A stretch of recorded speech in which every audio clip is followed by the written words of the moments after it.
Treat for you now here. Thanksgiving just 17 days away, and as we get closer to the holiday, we want to keep you prepared for anything that it might come your way. This morning, we have a turkey expert joining us. It is Paul Kelly of Kelly Bronze Turkey, and he is a Guinness World Records holder for the world's fastest turkey carver and plucker. I cannot wait to hear about that. We're going to wait and talk about that in a moment. But first, we have some helpful tips. Paul, good morning to you, and thank you for being with us. That's an absolute pleasure. Thanks for having me on the show, Dave. Marvelous to be here. Well, I understand that you have a special method. What are your Thanksgiving turkey carving tips? Okay, I think, well, number one is a sharp knife. That's a very good tip. A sharp knife is a safe knife, but it's also breaking the bird down to its primal. Shall I demonstrate? Yes? Yeah. So we're going to just break the bird down to its primal. So take the wing off, that bit there, then take the whole of the leg off, and you can just literally peel the bird back. All of this is on our website, so you can see how to carve it. And then that does actually have the breast, and you could start to carve the breast, but I'm going to go a step further and take the whole of the breast lobe off. So it's just with that sharp knife, follow the line of the bone, and take the whole of the lobe off, like this. Then you can practice this by getting a chicken. There's plenty of time before Thanksgiving, so go get a whole chicken, practice taking the leg off, taking the breast off, and then the marvellous thing about this is you can then peel the skin off the bird, you put that into a baking tray, season it with salt and pepper, pop it back in the oven. The same with the legs here. You can take the skin off. You make this look so simple. Yeah, well, I'm the world record holder.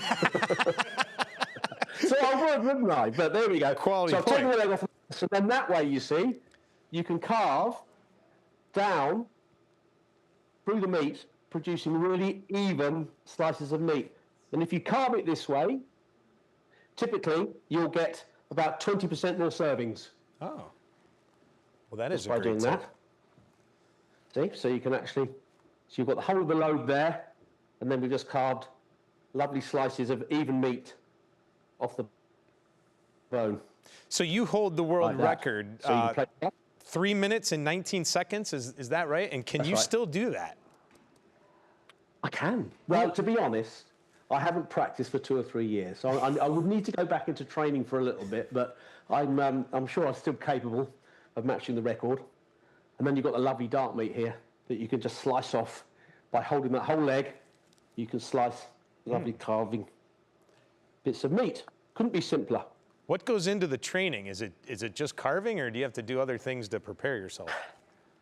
I think the main thing is knowing the anatomy of the bird, knowing where that bone is and where you can actually follow the line of the bone, and then you can just take the wing, knowing where the wing joint is, you can just cut through and take it off in one slice. It's really only having the knife go through once. What you don't want to be doing is chop, chop, chop, chop, chop. Oh, yeah. You follow the line of the bone and go down through and carve it.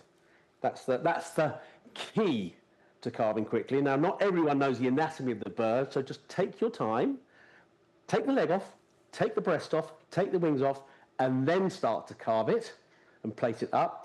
If the meat's getting a bit cool, you can easily get your stock, your gravy, piping hot, pour that over the meat, and it will bring it back up to temperature. How much turkey do you need for guests? Practice on the chicken. Sorry?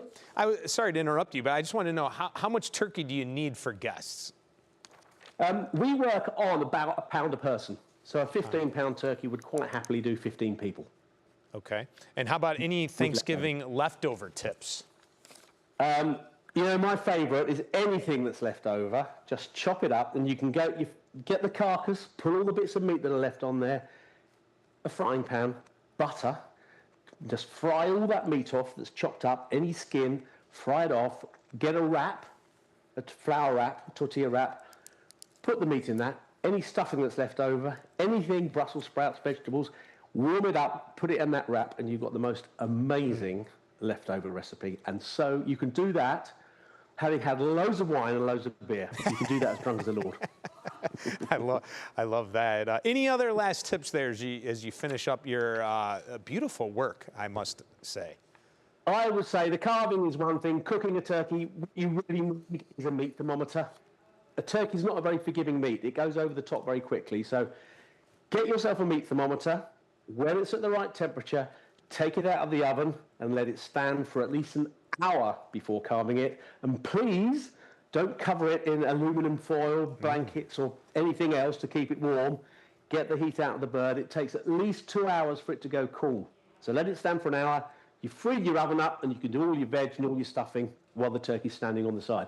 But a meat thermometer is really what you need to get a good turkey. Incredible tips. I think a lot of people learned a lot this morning. Thank you so much to get us ready for Thanksgiving. Paul, great to have you on, and thanks again. Absolute pleasure. Happy Thanksgiving, everyone.